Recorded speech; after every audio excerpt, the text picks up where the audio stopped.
3 or so weeks, so it's Right. not all Just that do as often, much as but you can. Just yeah, do as much as you can. You occasionally. guys ready? We're rolling. I'll give the countdown. In 3, 2, 1. 10 days. I could go even longer. As you can tell, I love this stuff. You think you do another day or two of this? The content, yeah. I don't know if my body would hold up. I kind of started feeling kind of sick, but it's.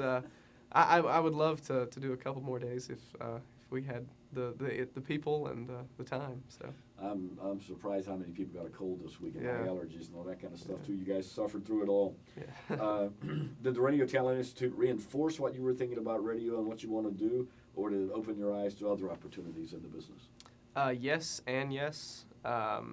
It reinforced my interest in the programming side of the business. I already knew that was I guess exciting, and I now know that yes, it is exciting. But also the first 4 or 5 days, just talking about sales, that's not really a side of the business that I'd ever really considered that much, just because I kind of looked at sales as being, well, sales is sales, and sales isn't necessarily a part of radio, even though, I guess that was kind of a bad misconception to have, but I just hadn't really thought about it.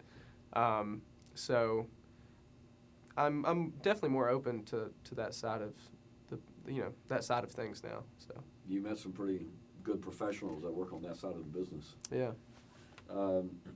What was your, maybe a tough one to answer, but what do you think was your favorite thing about the Radio Talent Institute? I don't know. It's not that tough. Wednesday, when we went down to Charlotte, that was a lot of fun. That was a lot of fun. Not just because we got out of the classroom, but just seeing those people in their own environment, and kind of helps you get a better understanding of what they do on a daily basis. So anytime you have, interaction with the people that goes just beyond, them standing there and giving you a lecture. The social hours, do kind of the same thing, and those were very beneficial, because you tend to kind of have certain walls, when you're giving a lecture and you ask them a question. They might give you a different answer, when they're being recorded in there, as opposed to, if we're over at, Portofino's. So. Any particular person in some social hours stand out in your mind?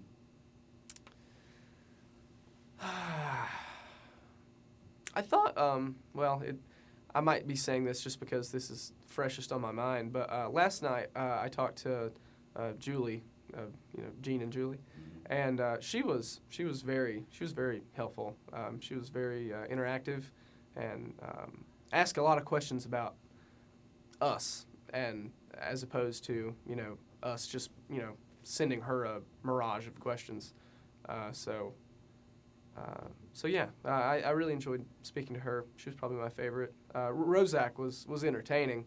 I felt like once he got to social hour, he'd been talking to us for like 3 hours, and then he was like the only one there. So he was still entertaining, but he was kind of still being interviewed because he was the only one that was there that afternoon. So. Let's see. Do you think this? Well, let's do it this way. Would you recommend the Radio Talent Institute to other students? And if yes, what would you say? I totally would.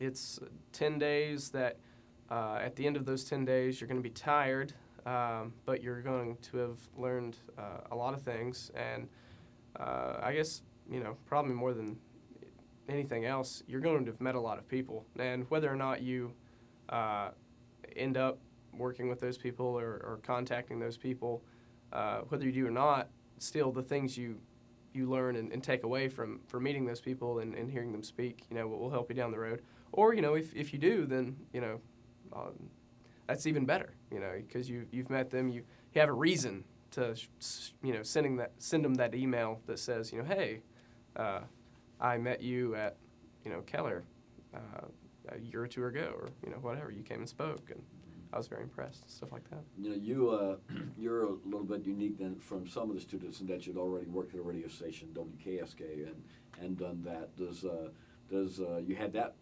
perception of radio and that perspective on radio? Did it change any after doing this? Well, I don't know. I would say that my perception of radio, having done that like before college, that changed just when I got to college, and because KSK, I was very happy for that opportunity. It gave me a chance just to crack the mic and kind of get over some of those oh, I've never done this kind of jitters. But it's night and day between working for KSK and working for a larger commercial station anywhere else. So I wouldn't say that that the institute changed that, but at the same time, hearing the executive vice president of Curtis Media talk. Curtis, even though they're a large company, that they still aren't iHeartMedia in the fact that they're very, very corporate, I guess. So that was kind of good to hear. Just good to hear him say that because that interests me. Working for a company who I feel like their upper management isn't in a corner office somewhere in Chicago, and I work in Florida, and I can't ever actually interact with those people. So I like that idea. And as I've told you several times, starting at KSK really is a terrific thing that they've given you that opportunity. Yeah. Any final comments you'd like to add? I would just say that it's been a terrific experience, and reiterate the fact that I would definitely recommend it to anyone else that wants to try to get into the business. Okay. That's about it. Thanks. Great.